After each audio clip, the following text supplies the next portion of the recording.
apresentar a tela.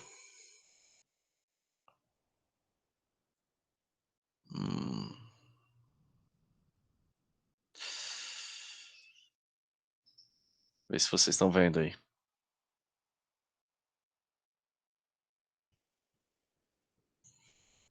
Estão vendo a tela?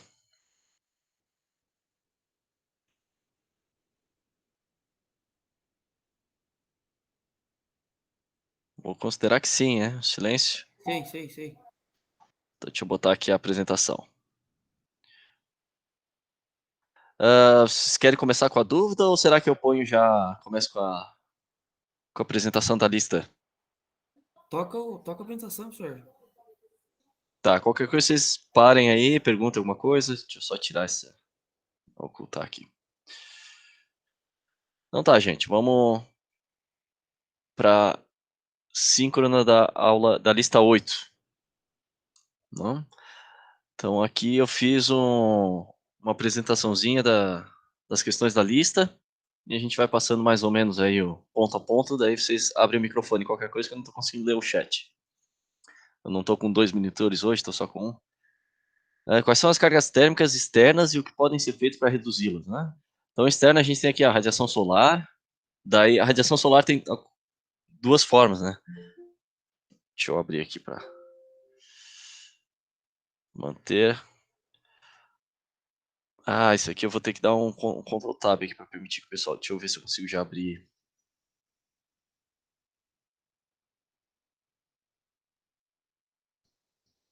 Acho que já está com acesso rápido. Tem que ser assim mesmo. Ok, vamos lá. Então, radiação. Eu tenho a parcela que entra, né? Através eu tenho, sei lá, o vidro aqui. Ela vai entrar pela transmissividade, né? Do vidro. Tem uma parcela refletida e outra parcela absorvida. Tem a parcela absorvida na parede, né? Então, isso aqui vai ter uma inércia entre ser absorvido até transmitir para o interior. Então, se olhar um gráfico de carga térmica do ambiente, o pico é um pouco fora do horário de maior insolação mesmo. É um pouco fora do horário de maior insolação. Condução de calor através das paredes externas e telhado, né? Então,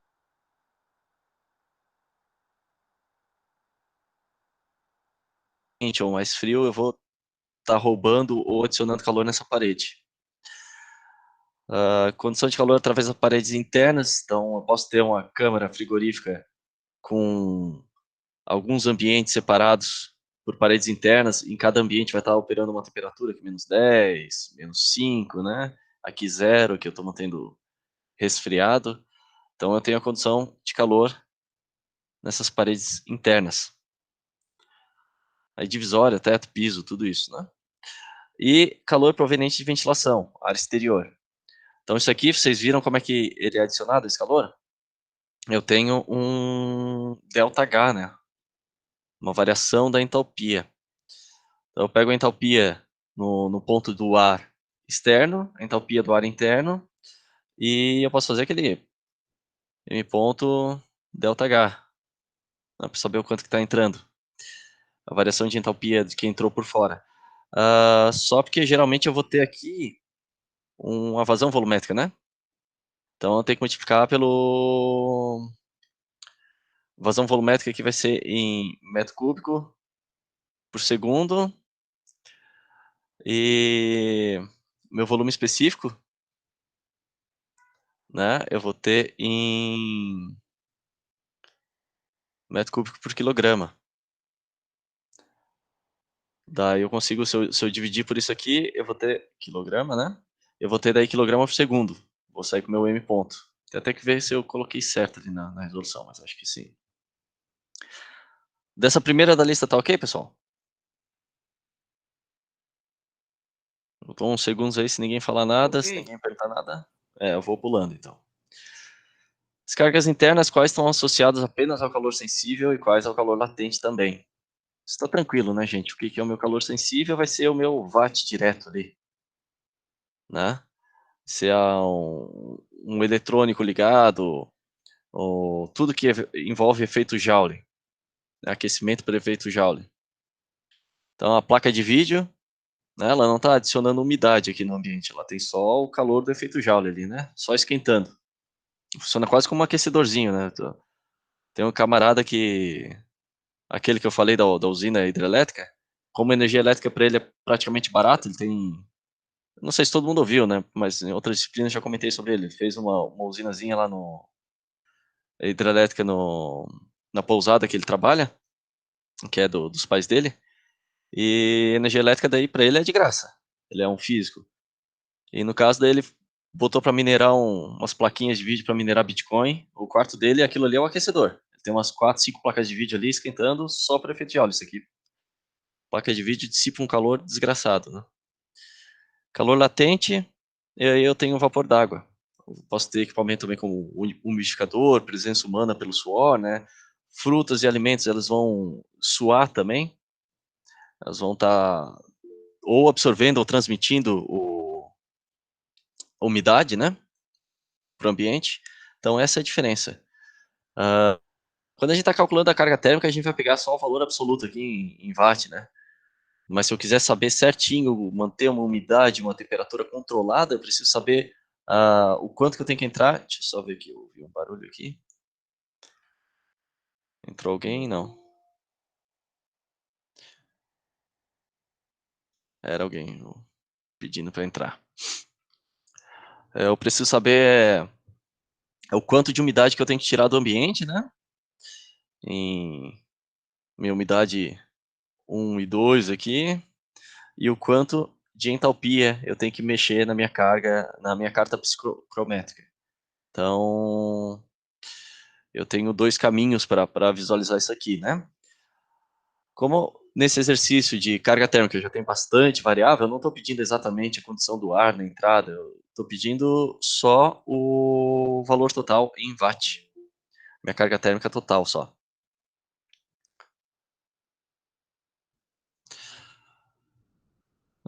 Quais cuidados se deve ter a mais em relação à carga térmica frigorífica do que a carga térmica de climatização?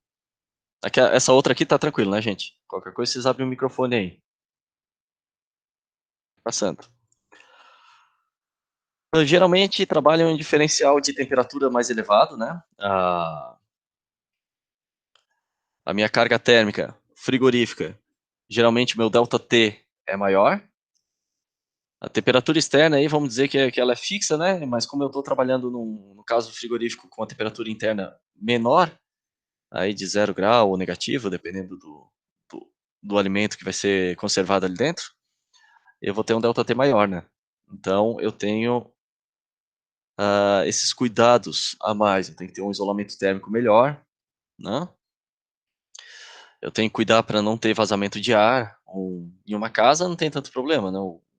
O ar-condicionado vai estar mantendo ali a 22, 23, dependendo da preferência da pessoa.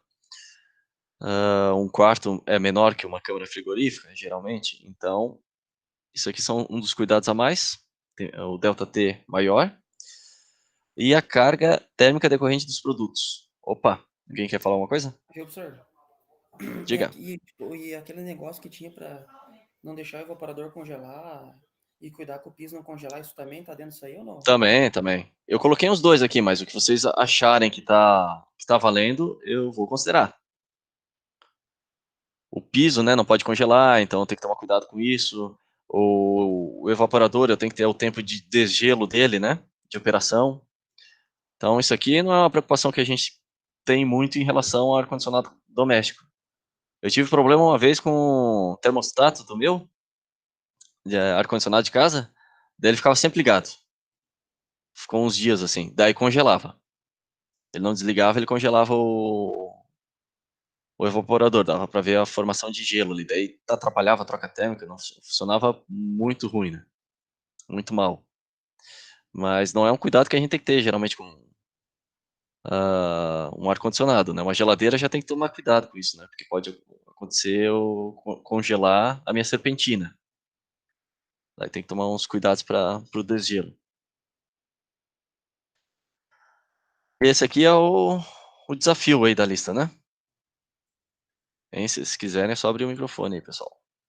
Determinar a carga térmica, que eu coloquei quilocaloria a hora, porque de onde eu tirei o exercício estava assim, mas se eu não me engano, no que eu coloquei aí na prova é quilowatt por hora. Quilowatt não, kilojoule, né? Kilowatt é kilojoule por segundo, então kilojoule hora. Ou, que é bem comum, né? A gente pegar aqui o kilojoule por 24 horas, né? Que daí é a minha carga pelo dia. De uma câmara frigorífica para resfriamento de carcaça bovina, então tá aqui, resfriamento também é um fator bem importante, quer dizer que eu não estou congelando ele, eu não tenho toda aquele calor associado ao congelamento, né, a mudança de fase, eu estou esfriando ele até próximo ali ao ponto de congelamento, mas não chegou a congelar, nas seguintes condições. Então eu tenho aqui a temperatura externa e umidade relativa externa. A temperatura da câmara, temperatura na entrada do produto, então a carcaça chega a 30 graus, e eu tenho que resfriar ela até 2 graus, né? A umidade relativa interna eu deixei por conta de vocês. Faltou colocar aqui no exercício, então qualquer valor justificado ali tá ok, ou sem justificar mesmo, pega um valor lá da carta, aponta qual que é o valor da carta que tá valendo. Localização. Então ela está no interior do frigorífico, então eu não tenho radiação solar, é uma carga em watt aqui que eu não estou tendo que levar em consideração, né? Uma carga térmica extra que eu não preciso levar em consideração. Resfriamento, daí são 200 carcaças, cada uma de 100 quilos, em 22 horas. Isso aqui, como eu estou calculando por dia, não vai fazer tanta diferença esses 22, né? Está contido nos 24 horas. Mas isso aqui pode ser um indicativo de que eu quero que o meu evaporador funcione por 22 horas. Eu vou deixar as outras duas para desgelo, né? Isso aqui também fica a critério das considerações que vocês fizeram. Se colocaram 4 horas para desgelo, também tá ok. Abastecimento e retirada do produto por 2 pessoas com duração de 1 hora por dia. E aqui as dimensões da câmara: 6 metros, 10 metros, 5 metros. Né? Determine o fator de troca de ar na tabela e usar esses isopainéis de poliuretano. Todo mundo entendeu o enunciado, né, gente? Então, vamos lá. Isso aqui eu peguei da internet, esse catálogo. Aqui eu tenho as espessuras dos painéis. O que eu estou pedindo é assim: eu vou usar o quê? Um painel de 60? Um de 80? Um de 100? Vou usar 2 painéis, né? Um de 100 e um de 30? Qual o isolamento das minhas paredes, né? Se eu colocar 2 painéis aqui, e do teto, o que eu vou usar? E para o chão também. Daí, em cada painel desse, eu tenho aqui esse valor que não é bem a condutividade térmica, né? Eu reparei isso aqui quando eu estava resolvendo também. O catálogo que eu peguei forneceu nessa unidade. Então, é watts, metro quadrado, Kelvin. A minha condutividade, né, em watt, metro Kelvin. Então, faltou multiplicar por um comprimento aqui. Eu até coloquei ali no chat do grupo. Então, se eu pegar esse valor, multiplicar por esse aqui, em todos os casos, eu chego com um valor próximo a 0,022 watts metro Kelvin, que é mais ou menos o valor do isolamento térmico do material. Né? Então, faz sentido, porque o isolamento térmico ele é mais uma propriedade do meu material. Daí, claro, o processo de fabricação de como eu fiz uma chapa de 100 milímetros, de 80, de 60, vai afetar um pouquinho nesse isolamento térmico, né? Mas vai ser um valor muito próximo em termos da condutividade térmica do material. Então, nem vamos olhar esse quilocaloria, metro quadrado Kelvin. Isso aqui eu tinha colocado no grupo, todo mundo entendeu? Essa parte do isolamento térmico? Agora sim. Mas deu para entender por que faz sentido isso, né? Porque o fabricante colocou aqui, eu não tenho certeza dessa forma. Mas se multiplicar pela espessura, eu tenho daí todos mais ou menos na mesma unidade, né? Que é o valor do isolamento térmico qual é o nome do material aqui? Poliuretano. Né? Então, nesse caso aqui, para essa faixa de temperatura, mais indicado usar esses painéis, né? Que ele já tem uma parte rígida aqui por fora, é só tu encaixar um no outro, tá ok. Mas tem vários materiais que eu posso usar, né? Se eu vou trabalhar com temperaturas mais elevadas, vou usar lã de rocha, lã de vidro. Senão esses polímeros também isolam bem, né? Mas Será no que não caso, deve, se eu não me engano, diga. será que não deve ser por metro quadrado da câmara, de esse metro quadrado ali? Bom, pode ser, como é que vai ficar na conta final, né? Mas no final, se eu quero calcular a condutividade, eu preciso do meu K. Ele sai daqui. Mas deve existir alguma lógica aí por que eles usam isso, né? Entregam nesse formato. Quando eu vi para comprar a lã de rocha, eles forneciam o K, né? A condutividade K. E a espessura, daí tu calculava, né? A taxa de transferência de calor ali. Então vamos lá, vamos começar aqui o exercício. Primeira coisa que eu fiz foi pegar aqui a temperatura externa, deixa eu tirar o mouse aqui, a temperatura da câmara, umidade relativa, e eu joguei aqui, né? Achei aqui a minha temperatura externa, 20 graus, e a umidade relativa 60%. Aqui eu achei o meu ponto. Eu joguei para cima e eu consegui sair com isso aqui, que é o meu TBU, temperatura de bulbo úmido. Essa temperatura de bulbo úmido é a que eu vou usar como a temperatura do chão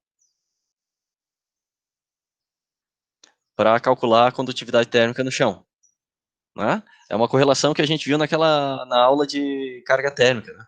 É uma aproximação. Eu tenho aqui 10 dimensões da câmara e aqui as condições adicionais, né?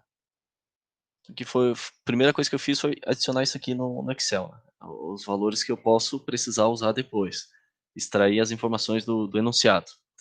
Então, a carga térmica e transferência de calor, eu achei aqui TBU como a temperatura do chão, né? Aproximadamente aí 15,2 graus.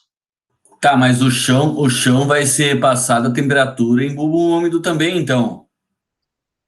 Ou daí eu converto isso para bulbo seco e digo que é 15 graus no chão. Eu não entendi. A temperatura do chão que eu vou usar é a de bulbo úmido para a condição interna, do ambiente interno.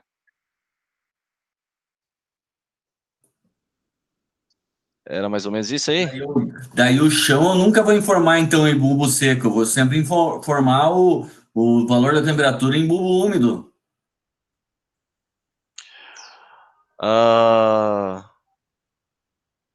Essa é a temperatura que eu vou usar para achar a taxa de transferência de calor, né? Então, não sei se é isso, sim, mas eu estou considerando. Aqui eu vou considerar no chão. Nessa parte aqui, uma simplificação, né? Eu vou ignorar o coeficiente convectivo. Se eu quisesse, eu poderia também. Se acharem que fica melhor aproximar, eu posso colocar um coeficiente convectivo aqui do chão, né? Mas, se não, eu posso assumir que esse aqui vai ser a temperatura do infinito interno, que é o meu 0 grau aqui na câmera. Né? Eu posso levar essa em consideração. Daí, esse aqui eu não estou levando em consideração a parte de gelo do chão, é só para simplificar, para achar uma carga térmica pelo chão. E aqui, fora, eu vou usar o TBU do ambiente externo. É só uma simplificação isso aqui, né? Então, eu vou considerar a condução, isso aqui seria no subsolo aqui, depois do... Na verdade, subsolo não, depois do isolamento térmico aqui, né? Então, eu estou levando em consideração que eu tenho um ΔT, que é o meu TBU externo,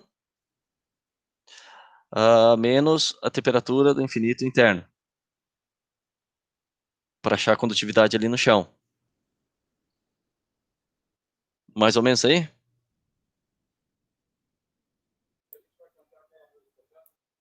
Toca o baile. Tá ok? Digamos que sim. Isso aqui é uma simplificação, gente. Eu posso levar em consideração daí a convecção. Se eu levar em consideração a convecção, eu vou ter aqui o meu T infinito interno. Aqui eu vou ter a temperatura do chão interna, né? Pela parte interna. Daí aqui na temperatura do chão, na parte externa, eu vou considerar igual ao TBU externo. Que é aquela simplificação que apareceu nos slides, né? Na aula de carga térmica. Então, daí eu vou ter a temperatura do chão um pouquinho mais elevada do que o meu zero, né? Daí eu posso fazer isso, considerar essa convecção aqui, aumentar o meu isolamento Fazendo isso, eu influencio na minha temperatura do chão interna.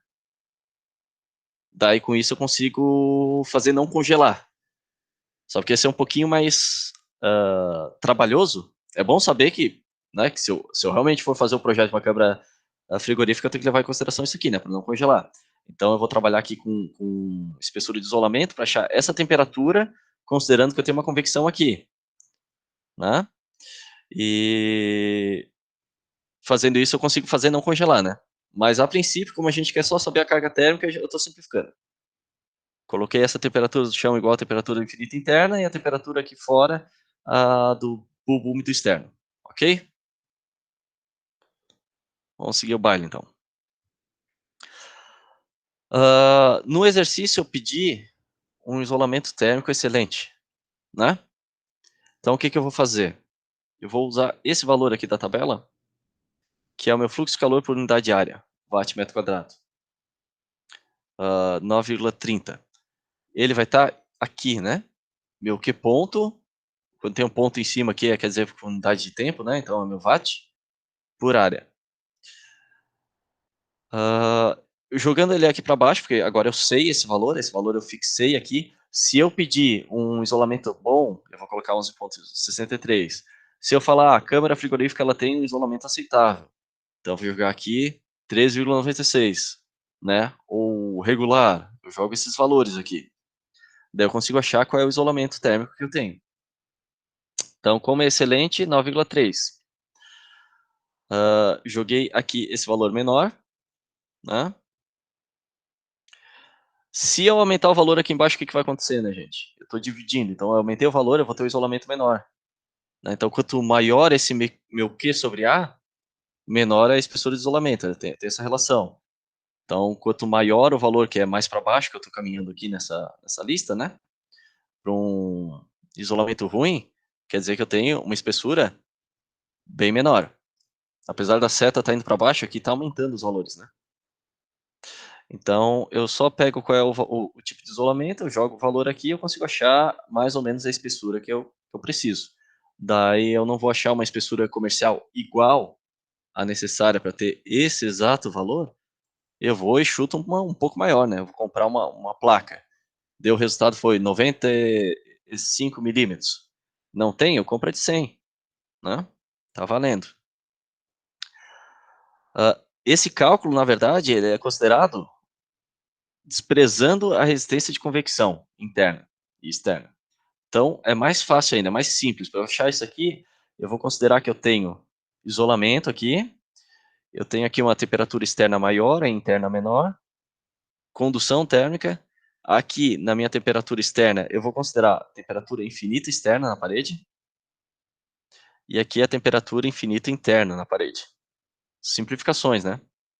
Depois, para calcular a carga térmica real, né? Não real, mas uma mais aproximada, eu vou levar em consideração isso aqui. Aqui vai ser a minha temperatura externa e aqui vai ser a minha temperatura infinita interna. Eu vou ter daí uma temperatura da parede interna e uma temperatura da parede externa, para calcular depois o meu Q, né?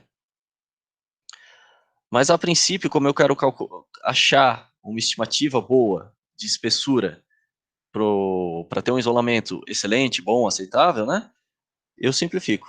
Eu tiro essa parte aqui, jogo as duas temperaturas nas paredes e acho meu L. Bem fácil, né? Porque aqui a temperatura externa eu coloquei realmente temperatura do infinito do ambiente, né?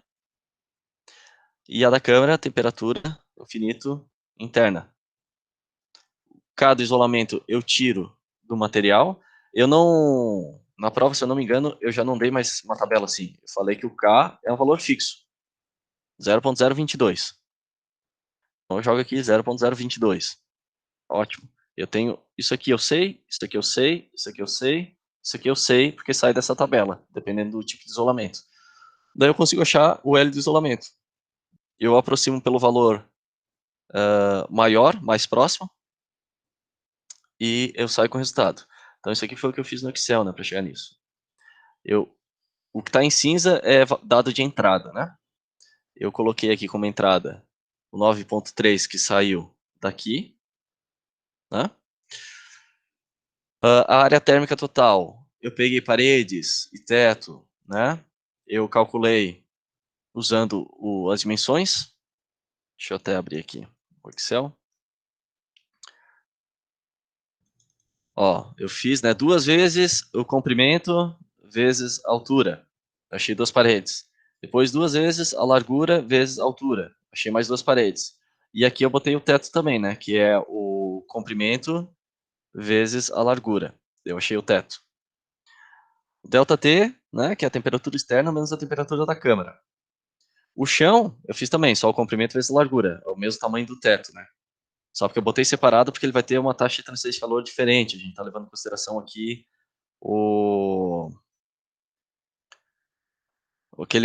aquela condução apenas, né? ΔT do chão, daí a temperatura da câmara menos o TBU. Esse TBU eu tive que entrar manualmente, por isso que ele está cinza, né? Ele saiu da carta psicrométrica.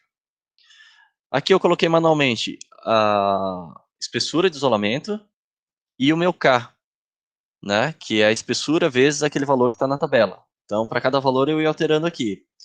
O ideal é realmente só botar aqui 0.022, um valor fixo de condutividade térmica, e tá valendo, né? Tá bem próximo aqui. Muda pouca coisa. Daí eu vou aumentando, vou variando aqui a espessura. Por exemplo, eu botei aqui 100 milímetros. Vai mudando, né? Então, eu vou alterando nisso aqui. Deixa eu voltar para cá.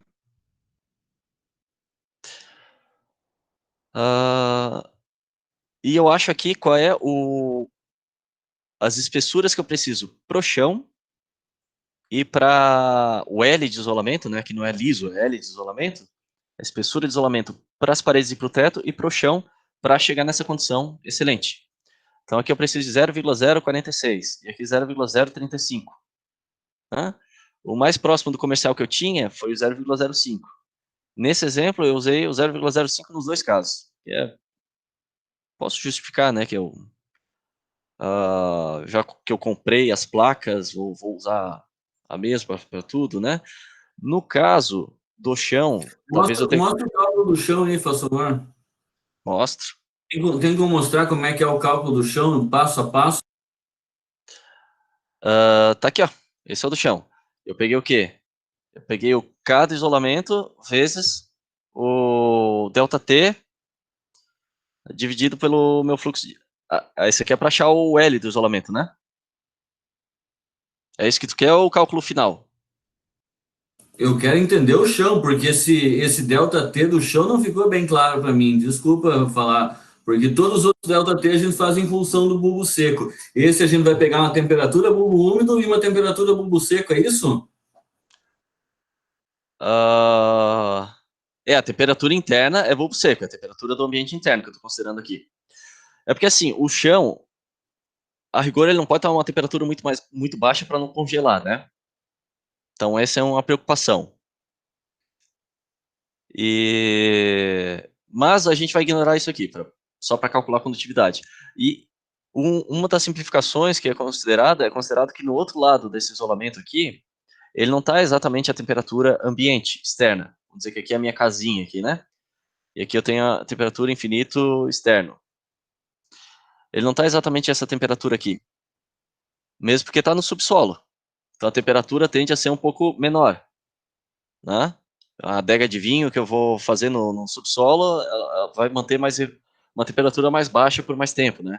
Então, uma aproximação é considerar que essa temperatura aqui, onde eu estou, é igual à temperatura de bulbo úmido da região. Mas é uma simplificação, né? Eu poderia falar, a temperatura no subsolo é tal, considera.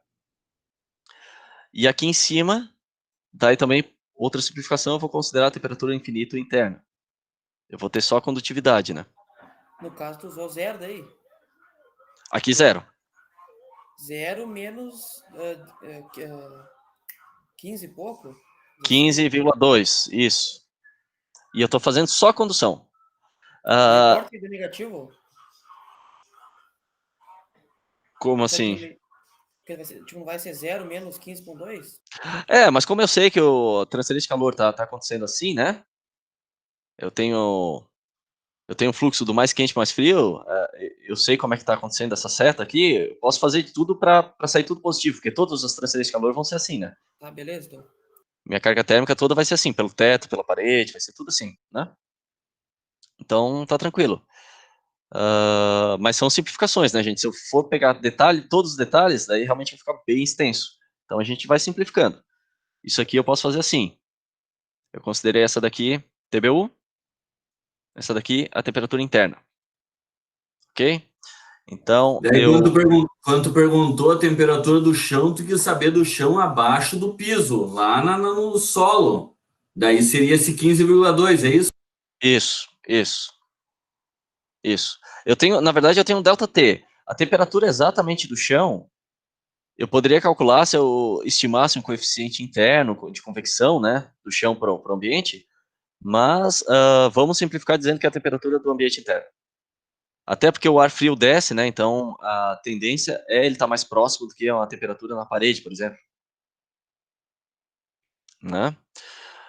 Um cuidado que eu teria que ter num projeto real, para não deixar isso aqui estar numa temperatura muito baixa, quem sabe seria diminuir o isolamento aqui. Né? Se eu diminuir o isolamento, eu tenho uma temperatura aqui no chão um pouco mais elevada, porque eu tenho a convecção interna, tem tudo isso, né? Isso não vai deixar congelar. Mas como a gente está no... tem um tempo, né, para resolver a prova aí, então vamos simplificar um pouco isso aqui. Vamos considerar assim, ok?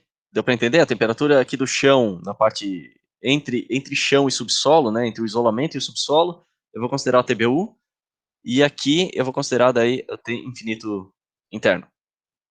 Ok? Deixa eu voltar aqui pro... Deu para entender mais ou menos aí, Guedes? Agora deu uma clareadinha. Tá, daí o L de isolamento é a mesma coisa que eu fiz, né, aqui no... Como é que eu achei? Deixa eu voltar para cá. O L de isolamento eu usei isso aqui. Ele é igual a K delta T dividido pela classificação, né? Que é o fluxo de calor por unidade de área. Então foi o que eu fiz aqui, né? O meu K vezes delta T dividido pelo fluxo de calor por área.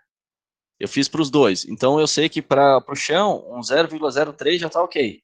Na verdade, dependendo do caso, para não congelar, eu poderia querer até menos que isso, né? E para a parede de teto, 0,04. Então, mas eu aproximei tudo por 0,05. Então, como é que eu tenho aqui a taxa de transferência de calor pelo chão? Eu vou ter... voltar para cá que fica mais fácil de ver a equação.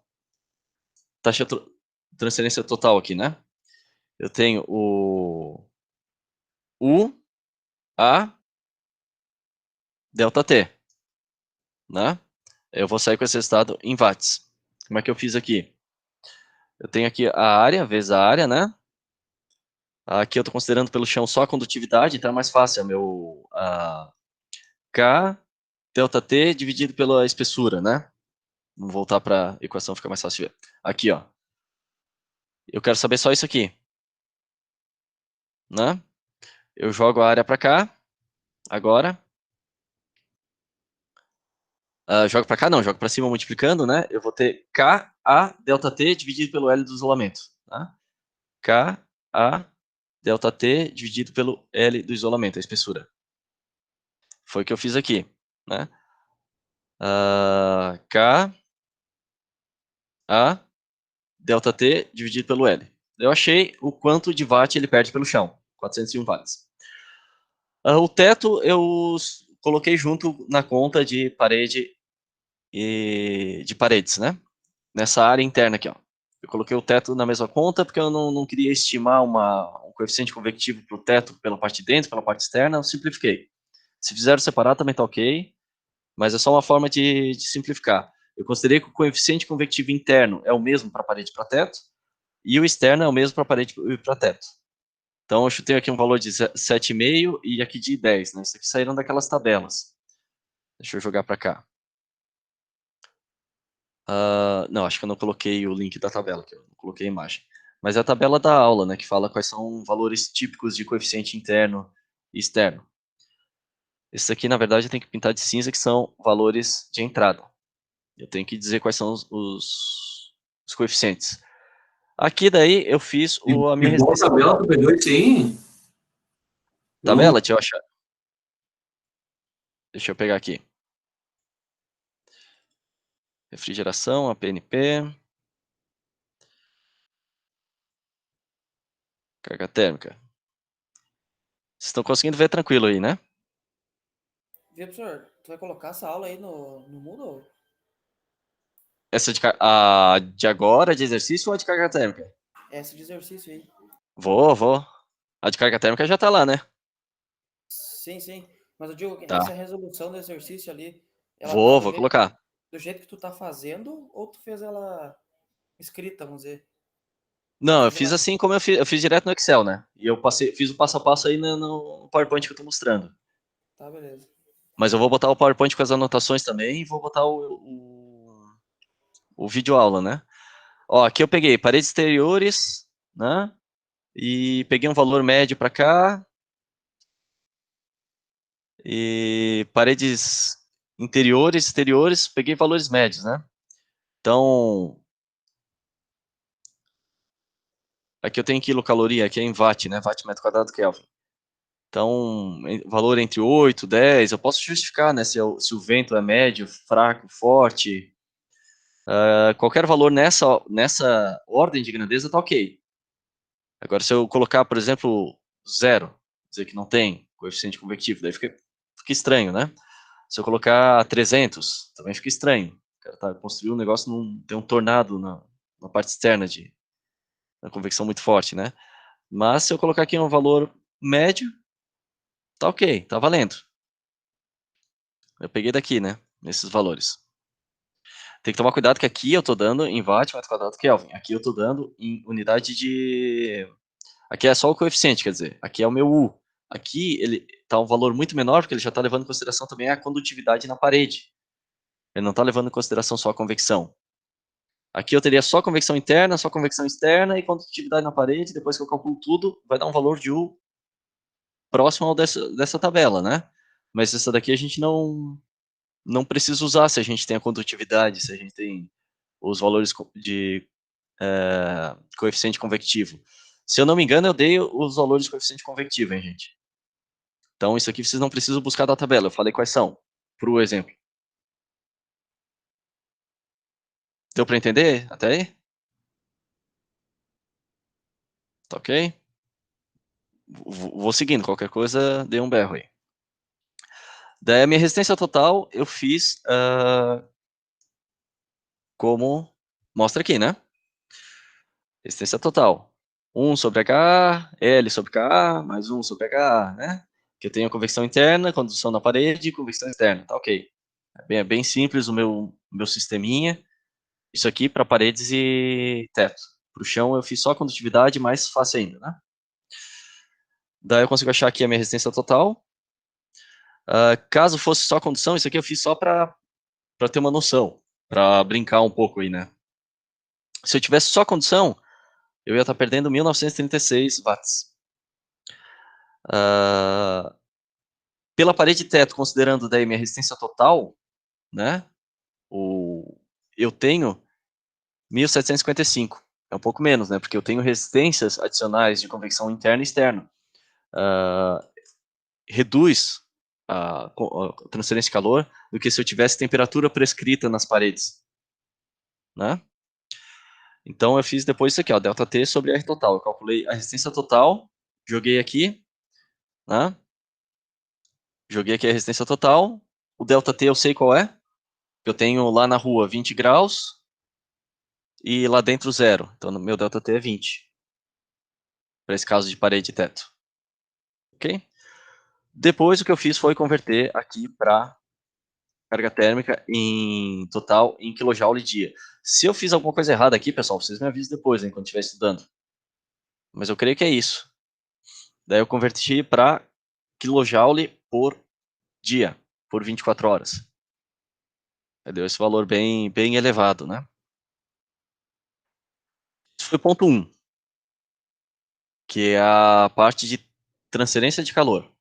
Depois eu tenho calor cedido por pessoas. Vamos ver aqui como é que eu fiz. Eu tenho isso aqui, né?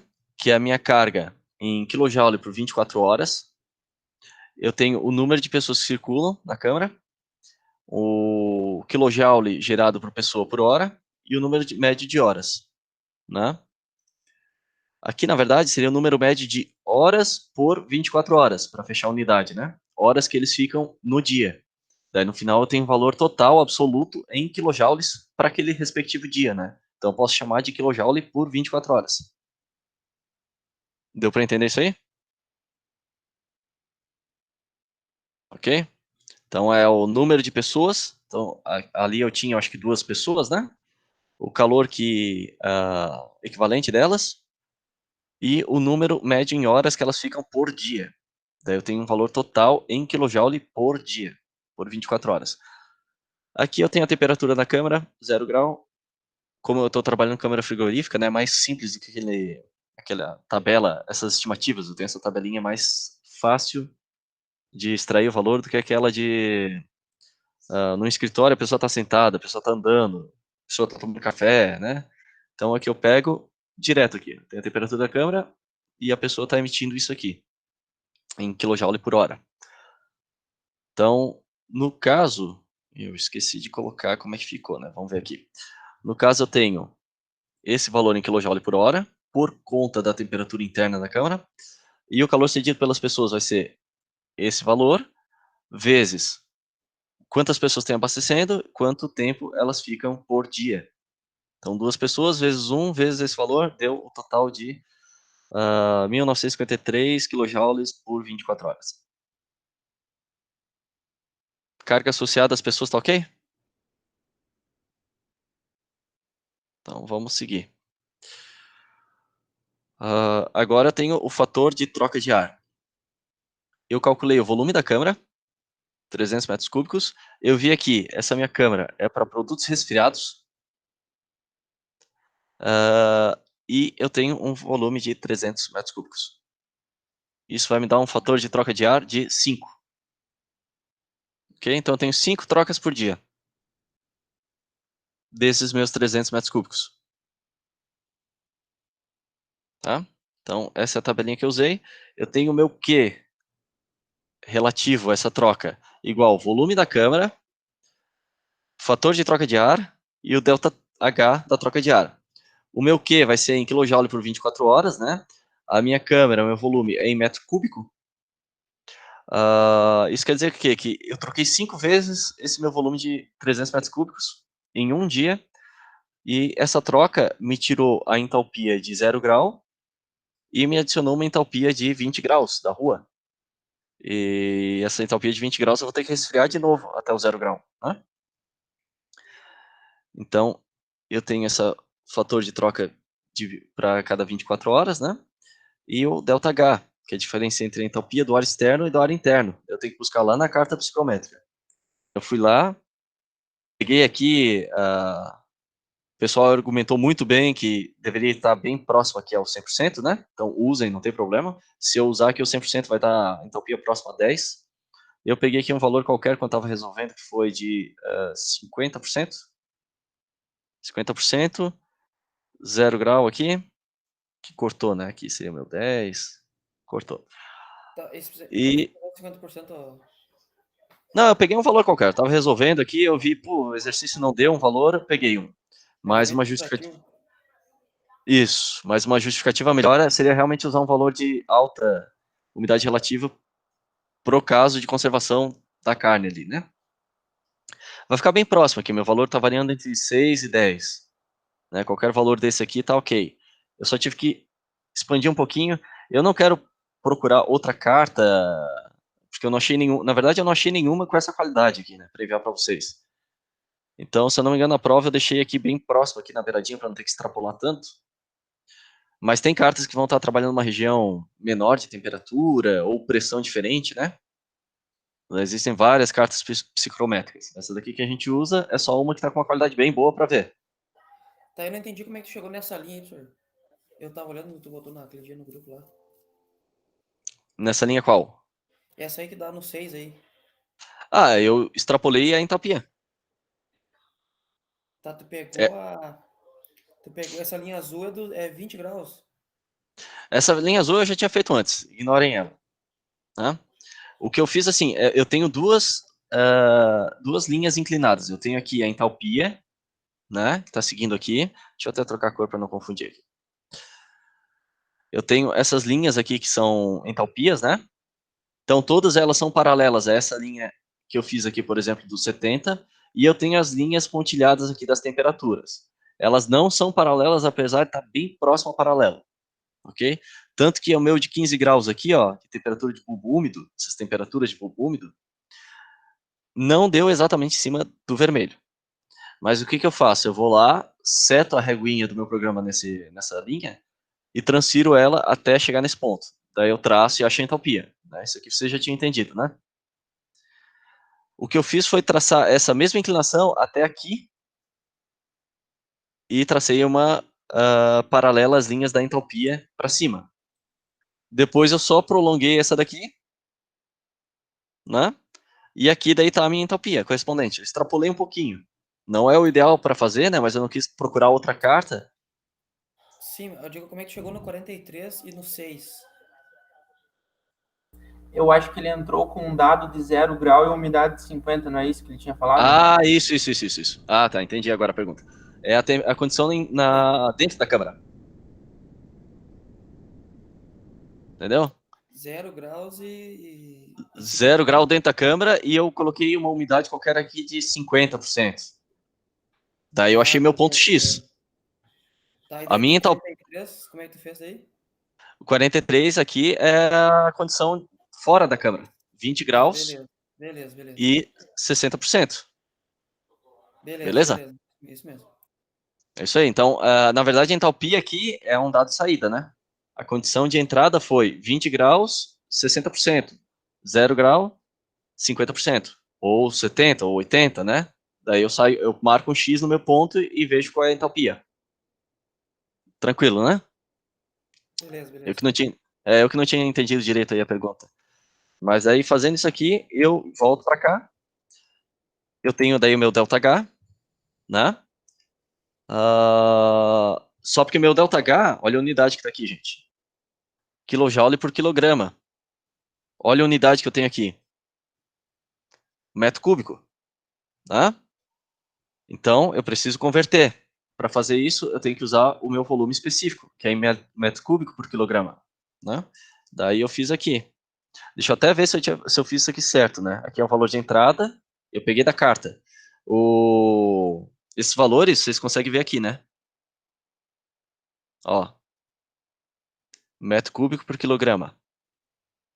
Certo? São essas linhas aqui. São meus volumes específicos.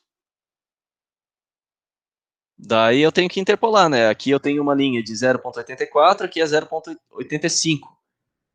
Então, é uma grande variação aqui entre um ponto e outro de linha para mudar um pouquinho no valor, né? Então, eu botei aqui 0,842, por exemplo.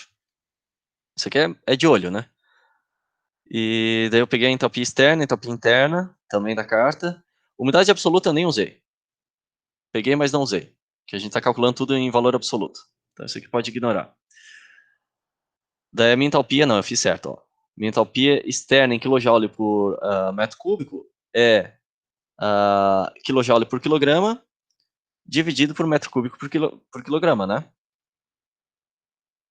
Daí eu achei a minha entalpia em kJ por metro cúbico. Que eu botei errado. Deixa eu até arrumar já para não confundir quando vocês forem ver no vídeo. É kJ por metro cúbico. É que eu vou usar. Aqui era em kJ por quilograma. Daí a minha carga térmica foi o meu volume em metro cúbico vezes as trocas por 24 horas. Então vai dar um valor total em metro cúbico por 24 horas que vai sofrer essa variação de entalpia. Ele vai sair a 0 grau, eu já resfriei ele, mas ele vai sair, vai ser um ar trocado, e vai entrar ar novo a 20, que eu vou ter que resfriar. Então isso aqui representa uma carga térmica em kJ por 24 horas. Deu para entender essa carga térmica de fator de troca de ar, gente? Ok? Vou dar segmento, então. Depois eu tenho a carga térmica do alimento, né? eu coloquei a equação inteira aqui para vocês entenderem o que acontece, né? Eu tenho o calor de respiro do meu alimento, que é em quilojoule por quilograma dia, né? Eu tenho aqui o CP de congelamento, eu tenho o calor específico antes do congelamento para resfriar meu alimento, né? Eu tenho o calor latente de congelamento, então, para eu resfriar um alimento, se eu falar exatamente 0 grau é meio complicado, porque eu não sei em que ponto que ele parou de congelar, né? Eu cheguei com 100 quilos de carne, ele resfriou em calor sensível até 0 grau, depois ele vai congelar toda essa massa, né, de água que tem ali dentro, depois ele vai continuar resfriando, né? Vamos dizer assim, em termos de temperatura aqui. Nesse ponto é meio difícil saber onde é que eu parei, o quanto de calor eu inseri no meu alimento. Mas se eu falei que eu fui de 20 graus para menos 5, né, eu consigo achar certinho isso aqui. É só aplicar nessa equação. Ok? Aqui a temperatura de congelamento, daí depende do meu alimento, mas pode ser, por exemplo, 0 grau. Aqui tem, né? Ah, não, tem de congelar. Tem, ó. Menos 2,7, menos 0,4, né?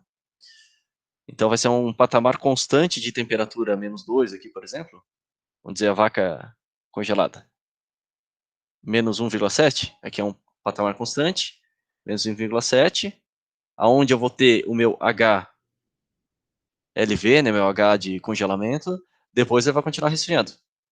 E eu ainda tenho uma carga de respiro, que aqui ele não tem. Esse alimento não tem, mas alguns têm. Ok? Nesse caso, eu tenho a massa total de movimentação em 24 horas, o meu CP antes do congelamento e eu só resfriei, né? Então eu tenho a carga térmica só de resfriamento. Eu só trabalhei com isso aqui, ó. Só esse trecho. Isso aqui eu cortei, não congelou. Isso aqui eu cortei, não congelou. Não tem respiro. MCP Delta T, vocês entendem bem aí, né? É o clássico do clássico. Tranquilo? Professor, eu não teria que fazer tipo uma regra de 3? Que esses 20 mil quilos seriam em 22 horas, né? Pelo que fala no enunciado. Ou eu entendi errado. Sim, seriam 22 horas. Mas aqui eu tô pegando o quanto foi para 24 horas, né? Ah, tu disse para entrar um pouco mais de 20 mil quilos. Isso. Ah, tá. Não, ele ficou aberto a essa interpretação aí. Tá. Se fez assim, que daí quer dizer que entrou um pouco mais, né? Isso. Tá valendo. Tá valendo. Esse 22 do exercício que eu peguei, esse 22 horas, eu creio que quer dizer que o meu evaporador trabalha por 22 horas. Mas é uma forma de interpretar também. E daí em 22 horas eu entrei com aquilo tudo. Aqui eu comecei a entrar com uma carga nova de carne, né? Uhum. Eu não lembro como é que eu coloquei na prova, mas considerem só o... Não lembro se eu tirei esses 22 horas. Considera essa carga para o dia inteiro. Ok? Tá, beleza. Mas se fez assim, tá certo também. Eu vou entender, vou interpretar. Daí é que eu tenho a carga total em kJ por 24 horas. Até aí tá tranquilo, né, gente? Até que eu acho a carga térmica total em kJ por 24 horas. Somei todas, né? Vamos voltar aqui para o Excel. Aqui é aquele MCP delta T, né, que eu fiz. A total foi só somar todas, né? Eu tenho aqui a do isolamento térmico, transferência de calor, né? Eu tenho aqui a 4 de resfriamento da carcaça, a 3 da troca de ar e a 2 das pessoas. Eu passei para quilocaloria, porque o exercício estava pedindo assim, né? E depois eu achei a potência de refrigeração. Eu peguei isso aqui, dividi pelo tempo de operação do sistema, que daí eu tenho que especificar. Pode ser 22, pode ser 23, pode ser 20 horas, você só tem que especificar isso aqui. E multipliquei por 3.600 isso aqui, para sair em quilowatt. Tranquilo? Daí eu tenho potência de refrigeração de 25,9 kW. Né? Tá aqui a equação que eu usei. Calor total, somatório de todos os QIs em kJ por 24 horas. Aqui as horas de operação do meu sistema. No caso, eu usei 22 horas. Então, e depois eu passo aqui para 3.600 para passar para a Fátima, né? Em segundos por hora, para tirar o hora e colocar segundo embaixo do kilojoule. Deixa eu voltar para a reunião. Tá tranquilo, gente? Você tem mais alguma dúvida aí? Mais algum comentário? Na verdade, vamos ver. Esse aí é complicado, professor. Quantas questões tem na prova? Dessa vai ser uma e vai ser. Já vou dar até a dica aí, vai ser parecida. Então, dei uma estudada no vídeo que eu vou postar. Isso aqui, o certo era num presencial a gente fazer um trabalhinho, né? Mas como não tem o presencial aí, vamos fazer assim. Eu já pedi para vocês quebrar a cabeça nisso, né? Vocês já quebraram a cabeça na lista aí, que era para entregar. Agora eu fiz a resolução aqui, vocês podem dar uma acompanhada, ver de novo, né? Ver o passo a passo. Vou botar o material, então estudem esse exemplo. A gente não vai conseguir entrar muito mais a fundo que isso por conta desse formato. Mas eu acho que o exemplo tá dando para entender bem, né? Ou mais ou menos. E o tempo de prova, professor, como é que vai ficar? Eu já coloquei lá. Já coloquei. É Não que lembro quanto que ficou. eu não cheguei a dar uma olhada. Eu não lembro se eu botei 4h30. 4 horas. 4 horas? Isso. Então já deixem aí o Excel meio que trabalhado, assim, né? Pra chegar, mas a princípio, assim, pelo que eu tô acompanhando das listas, eu tô umas atrasado por causa do curso e de umas comissões, mas quero ver se eu consigo corrigir pelo menos semana que vem e ficar em dia. Mas a princípio tá todo mundo indo bem, indo bem razoável, assim. Vamos até ver se vai ter gente que vai precisar fazer a última prova, né? A avaliação de recuperação. Eu acho que nós devíamos fazer um churrasco EAD. Daí comemorar e deu. Pode ser, quando terminar a disciplina, pode ser. Mais alguma dúvida aí? Algum comentário?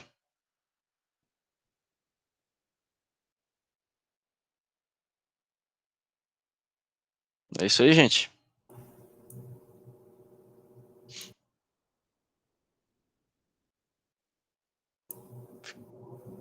Boa noite. Boa noite. Fica à vontade aí. Então é isso aí, gente. Eu vou botar o vídeo aqui dessa aula no YouTube daqui a pouco. Amanhã já deve estar lá. Daí vocês podem estudar e a prova já está aberta, né? Até domingo, não esqueçam. Boa aula aí com o Cristiano. Abraço.